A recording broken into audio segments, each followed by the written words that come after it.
அதோ தெரியுதே அந்த தீவோட பேரு கிண்ணற தீவு. அங்க கிண்ணறர்கள் இருக்கிறாங்க அப்படிங்கிறது சுத்தி இருக்கிறவங்களோட நம்பிக்கை. கிண்ணறர்கள் அப்படின்னா தேவலோகத்திலிருந்து வந்த தேவதைகள் தான். அந்த தீவுக்கு போறதுங்கிறது நடக்காத விஷயம். அது ஏன்னா அந்த தீவுக்கு கீழே வீரு அப்படிங்கிற ஒரு வேதாள மந்திரவாதி சுத்ர பூஜைகளை செஞ்சுக்கிட்டு அவனுடைய 111 பேய் கைகளை காவலுக்கு வச்சிருந்தான். இது இப்படி இருக்கும்போது கிண்ணற தீவுக்கு ரொம்ப தூரத்துல இருக்கிற கடலை ஒட்டி சுந்தரி அப்படிங்கிற ஒரு பாட்டி குடிசை கட்டி வாழ்ந்துகிட்டு இருந்தாங்க. இன்னைக்கு பௌர்ணமி அப்படின்னா கிண்ணற தீவுக்கு போக வேண்டிய நாள் நாளைக்கேன்னு அர்த்தம் அப்படின்னு நினைச்சு அடுத்த நாளே அவங்க தனியா அந்த தீவை நோக்கி போனாங்க. அப்படி போய்கிட்டு இருக்கும்போது கடலுக்கு நடுவுல திடீர்னு ஒன்னொன்னா சுழிகள் தோன்ற ஆரம்பிச்சுது.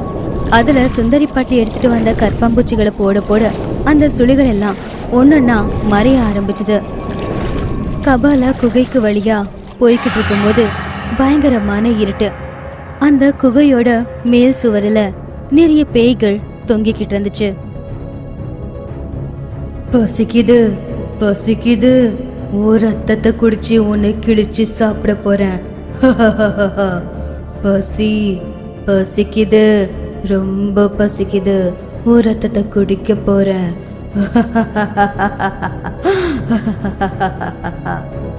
பசிக்குது பசிக்குது, உன் ரத்தத்தை குடிக்க போறேன், உனக்கு கிழிச்சு சாப்பிட போறேன்.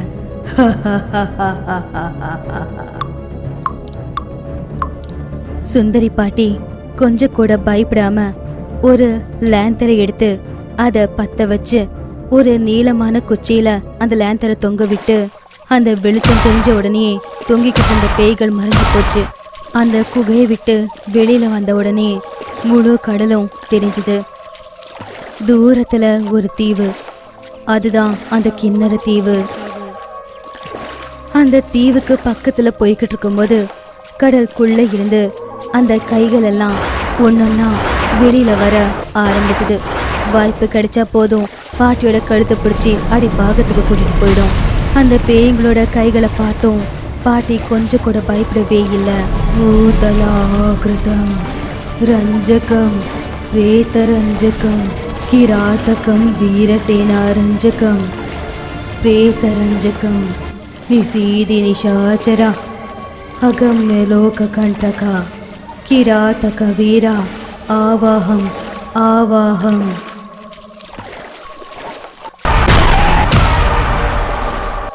அந்த மந்திரத்தை சொன்ன உடனேயே பறந்துகிட்டு இருக்கிற கைகள் எல்லாமே அந்த கடலுக்குள்ள போயிடுச்சு.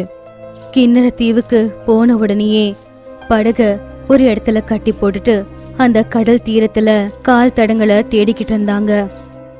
கால் தடங்கள் எங்கெல்லாம் பட்டிருக்கோ அந்த மணலை ஒரு பையில போட்டுக்கிட்டு அதை கொண்டு போய் படகுல வச்சுக்கிட்டு அங்கிருந்து கிளம்புனாங்க. இனி எங்க வாழ்க்கை இங்கதானா? எங்களை காப்பாத்துறவங்க யாருமே இல்லையா? இனி எங்க வாழ்க்கை இங்கதானா? எங்களை காப்பாத்துறவங்க யாருமே இல்லையா? காப்பாத்துங்க. அதை கேட்ட அந்த பாட்டி, இத்தனை வருஷமா ஒவ்வொரு மாசமும் இந்த தீவுக்கு வந்துகிட்டு இருக்க, எப்பவும் இல்லாத அளவுக்கு இன்னைக்கு யாரோ என்கிட்ட பேசுறாங்களே அப்படின்னு சொல்லி மறுபடியும் கொஞ்ச தூரம் போய் பார்த்தா கடல் தீரத்துல ஒரு பாறாங்கல்ல மேல ஒரு பெண் உட்காந்து அழுதுகிட்டு இருந்ததை பார்த்தாங்க. திடீர்னு அந்த பாட்டியை பார்த்த உடனே மிரண்டு போன அந்த தேவதை, யார் நீ? இங்க இங்க என்ன பண்ற? நீ மாயாவியா? மந்திரக்காரியா? யார் நீ? பதட்டப்படாத, நான் ஒரு சாதாரண மனுஷிதான். என்னால உனக்கு எந்த ஆபத்தும் வராது, என்ன நம்பு. நீ சாதாரண மனுஷியா இருந்தா உன்னால இந்த தீவுக்கு வந்திருக்க முடியாது. உன்னை நான் நம்ப மாட்டேன். ஓ அதுவா? என் புருஷன் சாரங்க கிராத்தக வீரா அப்படிங்கிற மந்திரவாதிக்கு ரொம்பவும் நம்பிக்கையானவரு. கிராத்தக வீரன் கடலுக்கு அடியில போனதுக்கு அப்புறமா என் புருஷனுக்கு உடம்பு முடியாம போச்சு.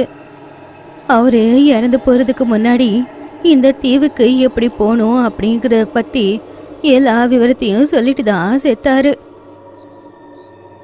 சுந்தரி, கிண்ணறு தீவுல பௌர்ணமி அன்னைக்கு நாம கால் வச்சோம்னா மணல் தங்கமா மாறுமா? இந்தா, அந்த தீவுக்கு எப்படி போகணும்னு இதுல விவரமா எழுதியிருக்கு. தங்க மணல் உனக்கு வேணும்னா பௌர்ணமியோட மறுநாள் மட்டும் போ. ராகாஷியோட வயிற்றுக்கு பசி அதிகம். உன்னை முழுகாம அது இருக்கணும்னா பிசாசுக்கு விருப்பமான படையல நீ வைக்கணும். அப்போ அந்த ராட்சச சுழி மாயமாயிருமா? ராத்திரி கப்பால கிரகத்துல இருக்கிற பேய்களுக்கு நெருப்புனா சாவரலுக்கு பயம். உன்னோட ரத்தத்தை எண்ணெயில 4 சொட்டு விட்டு ஒரு விளக்கை எடுத்துட்டு போ. அந்த வெளிச்சத்தை பார்த்து மாயமாயிரும். குருவோட 111 கைகளுக்கு புத்தகத்தோட மந்திரத்தை சொல்லு. அது உன்னை ஒண்ணுமே பண்ணாது. பூதலாகிருதம் ரஞ்சகம் பிரேதரஞ்சகம் கிராதகம் வீரசேனாரஞ்சகம் பிரேதரஞ்சகம் நிசீதி நிஷாச்சரா அகம்ய லோக கண்டகா கிராதக வீரா ஆவாகம் ஆவாகம். அந்த புத்தகத்தோட உதவியால நான் இந்த கிண்ணற தீவுக்கு வந்து தேவதைகள் நடந்து போன பாதையில இருக்கிற மணலை எடுத்துக்கிட்டு போயிடுவேன். அந்த தங்கத்தை வித்து எனக்கு கிடைக்கிற பணத்துல ஏழைகளுக்கு நான் உதவி செய்வேன். அதெல்லாம் இருக்கட்டும், நீ யாரு? இந்த தீவுக்கு நீ எதுக்காக வந்து இருக்க? நான் தான் அந்த தேவதை. என்னது, நீ தான் அந்த தேவதையா? தேவதைகள் பௌர்ணமி நாளை தவிர்த்து வேற எப்பவுமே குகையை விட்டு வெளியே வர முடியாதுன்னு சொன்னாரே என்னோட புருஷன். ஆமா, அது உண்மைதான். ஆனா இன்னும் எத்தனை நாளைக்கு நாங்க இப்படி அடப்பட்டே இருக்க முடியும்? எங்களுக்கும் முக்தி வேணும்ல, அதனாலதான் நாங்க வெளியே வந்த. உண்மையிலேயே என்ன நடந்துச்சு? நீங்க இந்த தீவுக்கு எதுக்காக வந்தீங்க? இந்த தீவுல உங்களை அடிச்சு வச்சிருக்கிறவன் யாரு? ஒவ்வொரு பௌர்ணமி நாளும் தேவலோகத்திலிருந்து நாங்க சில தேவதைகள் இந்த தீவுக்கு வந்து வெண்ணிலா வெளிச்சத்தை பார்த்து சந்தோஷப்பட்டுட்டு போயிடுவோம்.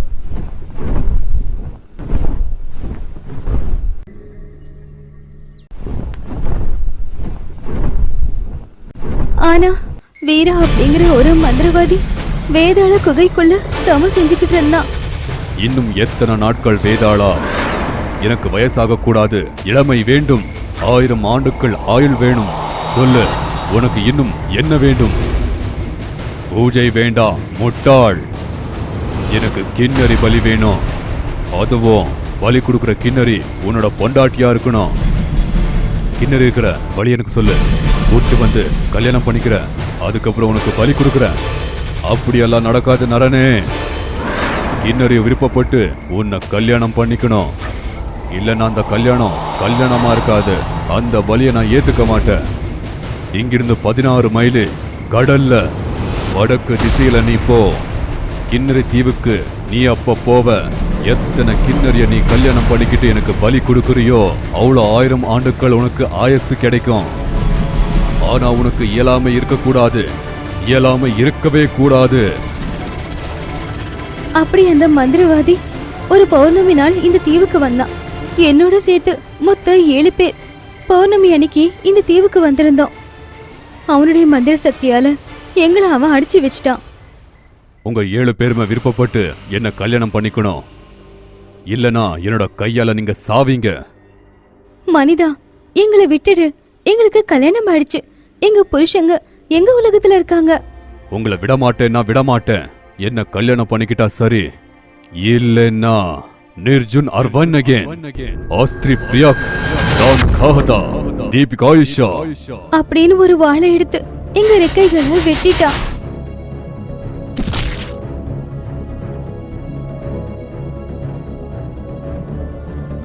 எங்க ரெக்கைகளை கல் சிலையாவும் மாத்திட்டான். எங்க ரெக்கைகள் இல்லனா எங்க உலகத்துக்கு எங்களால போக முடியாது.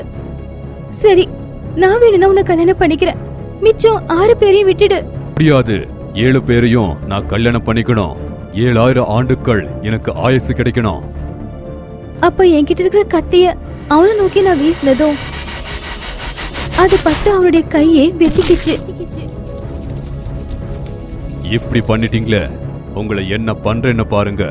மியட் வஹதாயிஷா நிர்ஜுன் அர்வன்யகேன் அஸ்திரிக் மியட் காமிகாவாதா ஜீபிகாயிஷா.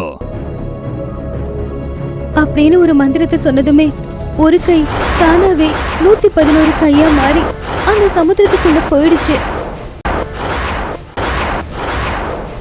உங்க ரெக்கை இல்லாம உங்க உலகத்துக்கு நீங்க போக முடியாது. என்னோட கைய மறுபடியும் பொந்த 19 வருஷம் வேதாள தவத்தை நான் பண்ணி ஆகணும். அப்போ மறுபடியும் வருவேன். என்ன நீங்க கல்யாணம் பண்ணிக்கணும்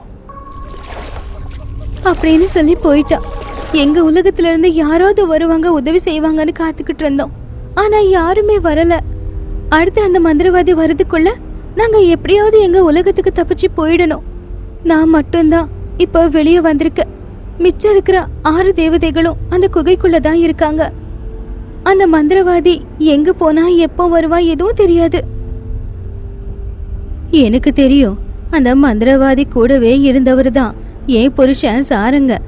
என்ன நடந்துச்சு என்ன ஏதுங்கிறத என்கிட்ட சொல்லிட்டாரு. முதல்ல இந்த தீவை வந்து சேரணும்னா அந்த மந்திரவாதி உருவாக்கி வச்சிருக்கிற 3 கண்டத்தை தாண்டி வரணும். அந்த மந்திரவாதி வேதாள சித்திக்காக இந்த தீவுக்கு கீழே தான் தவம் செஞ்சுக்கிட்டு இருக்கான். உங்களுக்கான எல்லாத்தையுமே எழுதி வச்சிருக்கிற ஒரு புத்தகம் இப்போ என்கிட்ட தான் இருக்கு. அப்படியா? எங்க ரெக்கைகளை நாங்க எடுத்துக்கிட்டு எங்க உலகத்துக்கு மறுபடியும் போறதுக்கான வழி அதுல இருக்கா? முடியும். நீலமணி மணியால உங்க ரெக்கைகளை நீங்க மறுபடியும் எடுத்துக்க முடியும். தயவு செஞ்சு அந்த மணிய எங்களுக்காக எடுத்துட்டு வரீங்களா? அந்த மணி எங்க ஊரோட ஜமீன்தார் பொண்ணான மஞ்சரியோட கையில இருக்கிற மோதிரத்துல தான் இருக்கு. ஆனா நான் மந்திரவாதியோட பொண்டாட்டின்னு ஊரை விட்டு என்ன ஒதுக்கி வச்சிட்டாங்க. ஊருக்குள்ள என்னால போக முடியாது. அப்படின்னா எப்படி? வேற வழி இல்லையா? இருக்கு. வேணும்னா நீயே என் கூட வந்து அந்த மணிய எடுத்துட்டு வந்துரு.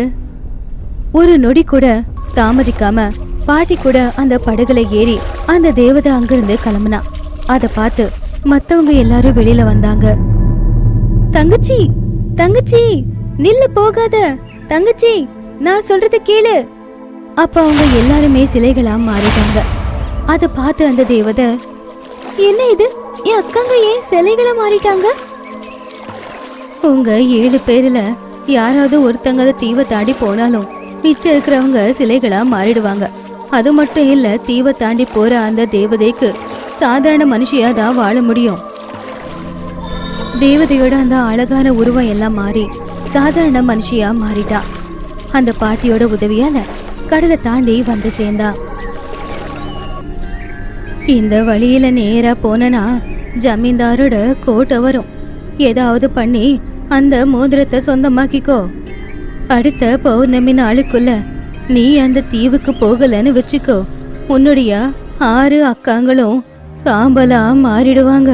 அதனால தாமதிக்காம சீக்கிரமா வந்துரு. பாட்டி சொன்ன மாதிரியே கோட்டையில இருக்கிற மஞ்சரியை தேடிக்கிட்டே போனா. ஆனா இதுவரைக்கும் பார்க்காத அளவுக்கு ஜனங்களை பார்த்ததுனால ரொம்ப வித்தியாசமா ரொம்ப பயந்துகிட்டே நடந்து போய்கிட்டு இருக்கும்போது ஒரு நாய் அவளை துரத்த ஆரம்பிச்சுது. அப்போ பயத்திலேயே போய் ஒரு வீட்டுக்கு பின்னாடி இருக்கிற கிணத்துல விழுந்துட்டா. அந்த சத்தத்தை கேட்டு விறகு வெட்டிக்கிட்டு இருந்த கங்காராம் அதை பார்த்து தேவதைய காப்பாத்தி நாய் கடிச்ச இடத்துல மூலிகையை தடவி கட்ட கட்டி அவகிட்ட விசாரிச்சப்போ அவ யாரு, எதுக்காக இந்த ஊருக்கு வந்திருக்கா அப்படிங்கறத சொன்னா. என்ன போல நீ சொல்றது என்னால் நம்ப முடியல. ஆனால் உன் மூஞ்ச பார்த்தா எனக்கு உதவி பண்ணணும்னு தோணுது. ஜமீன்தார் வீட்டோட மஞ்சரியோட தங்கம் வேணும்னா இன்னைக்கு ராத்திரியா கோட்டைக்குள்ள போகணும், போய் அங்கே திருடணும்.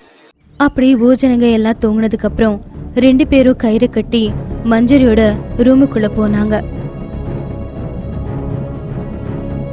ஆனா திடீர்னு காவலுக்கு இருக்கிற நாயங்க கத்துனதுனால கங்காராம் மாட்டிக்கிட்டான்.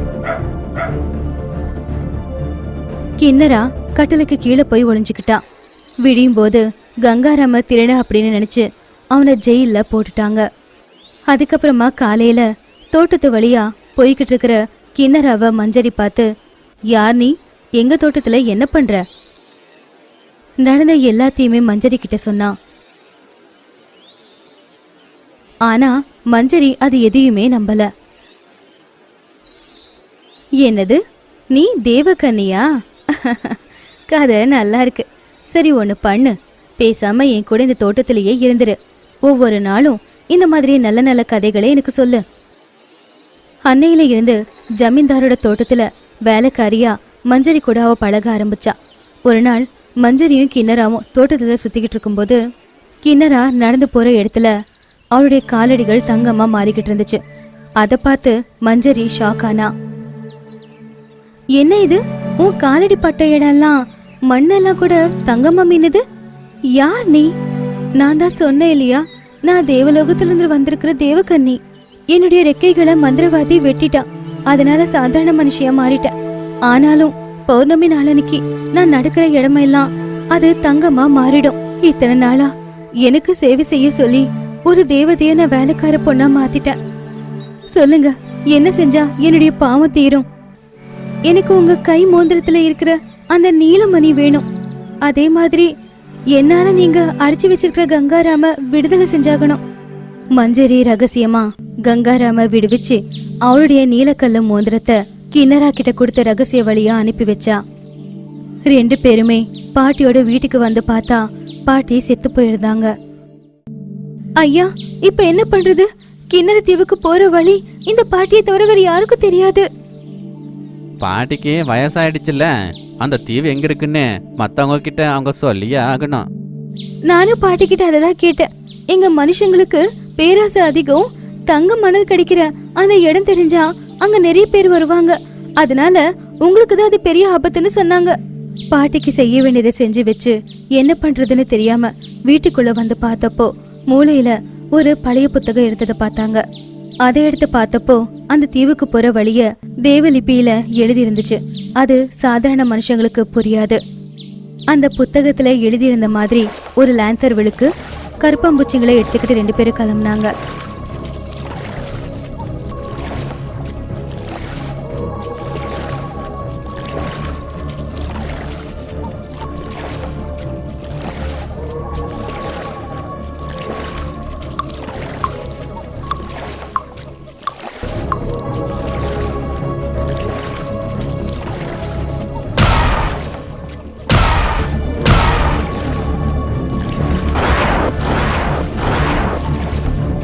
నూతన ఆకృత రంజకం ప్రేత రంజకం కిరాతక వీరసేన రంజకం ప్రేత రంజకం నిషీది నిశాచర అహమ్య లోక కంటక కిరాతక వీర ఆవాహం ఆవాహం.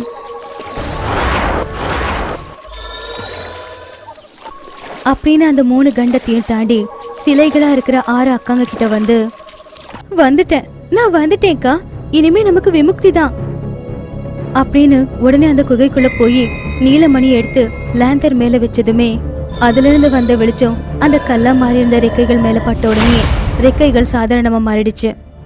வெளியில சிலைகளா இருந்த தேவதைகளும் சாதாரணமா மாறிட்டாங்க. அவங்களுடைய சக்திகள் எல்லாம் அவங்களுக்கு கிடைச்சது.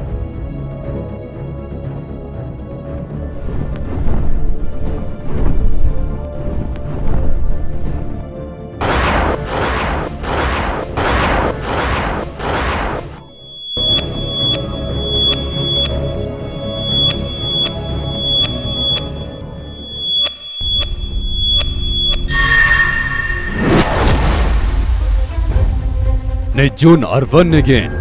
Astri Fiat, Kamika Hada, Deepika Isha.